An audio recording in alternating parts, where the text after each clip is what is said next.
We are now in Coquitlam. It is a city in the lower mainland of British Columbia, and it's the 6th largest city in the province, and it has a population of about 148,000. And I usually will come here, which is called the Coquitlam Center, where I can do my shopping, and it's a very suburban area where I can get a lot of my errands done. So let's go in, and we'll talk more as we go.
Today I thought it would be a good idea to talk about the pros and cons of Canada. Having lived here for the past 1 year, I have noticed that there are two sides to it, right? So perhaps I could just share with you some of my observations and my thoughts. Okay, so for instance, if we look at the pros, right, of living here in Canada, first of all, I think we all will agree that Canada has a very nice scenery, and you can always go to the mountains, go trekking, or even trail walk. It can be quite relaxing, and I do enjoy this aspect of it. And of course, in terms of the pace, I would say that it's definitely much slower as compared to back home in Singapore, where everything is always a rush thing. Over here, I guess people tends to have this work-life balance, to know that after work, or rather they will not work so hard until they neglect time with their family, and there wouldn't be a case where people do overtime. Even if they do so, it will not be to a great extent. In terms of accessibility to the US and Europe, it's definitely much nearer. Like for instance, over here in Vancouver, I can drive to Seattle by car, and it will take only a few hours. So that is so accessible. In terms of healthcare, if you are a PR, you are basically insured by the government under what they call the MSP, and you get free consultation when you see a doctor. You save on that part of it, but of course you still have to pay for the prescription, the drugs. So in that case, then of course that is a separate matter.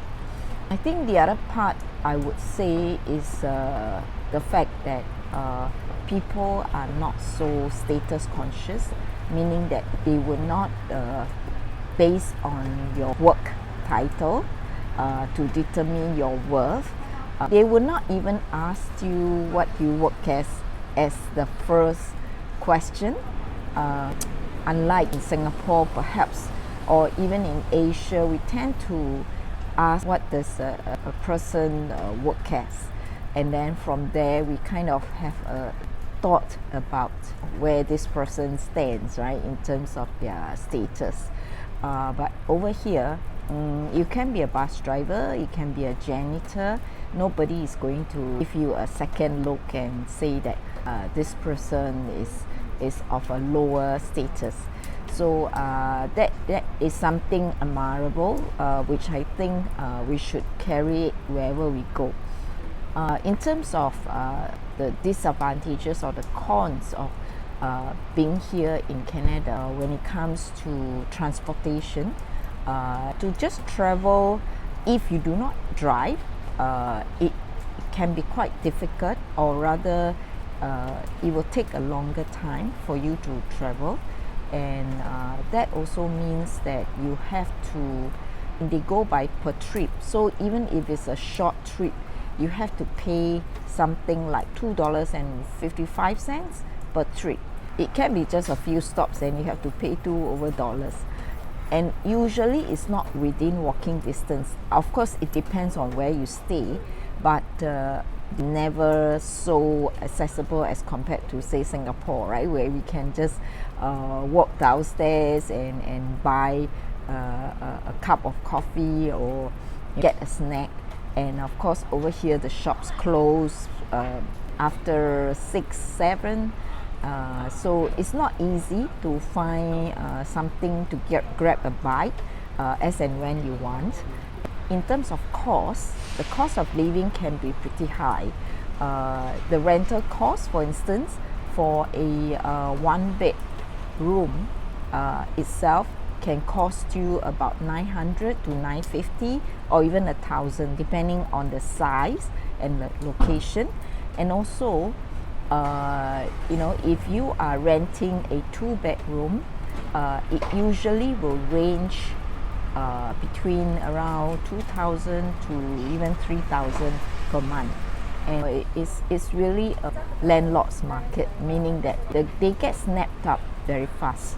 And also of food, it's not easy to find a decent meal that costs you less than $10, because you have to pay for the tax, and so when you add up everything, you will end up having to pay the tax and the tips, so it will definitely be over $10. So in terms of cost of living, I would say that it can be quite high. So if you are not working, it can be quite taxing on your savings. This also means that it makes it very difficult to save. And in terms of retirement, I would say that they do have certain benefits here if you have worked here for, or rather stay here for 10 years or more. You can see that the government do give you back some retirement savings, but even then the amount is not a lot, so you still have to rely very much on your savings. Now let's talk about the job opportunities here in Canada. Basically, one job do expect to see something like 100 to 200 applicants, so it's a very competitive job market out there. And the reason why there's so much competition is really due to the immigrants that have entered Canada, and also the huge layoffs in the tech companies. It's not going to be easy to even get an interview sometimes.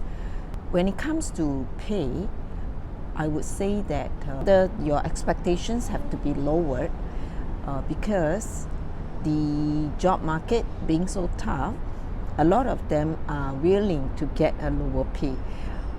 Of course, if you compare to Singapore or the US market, I would say that the pay they offer here is very much lower. And also, one has to take into consideration the tax component, which means that a take-home pay of $1,000 can end up with $700 to $800 instead.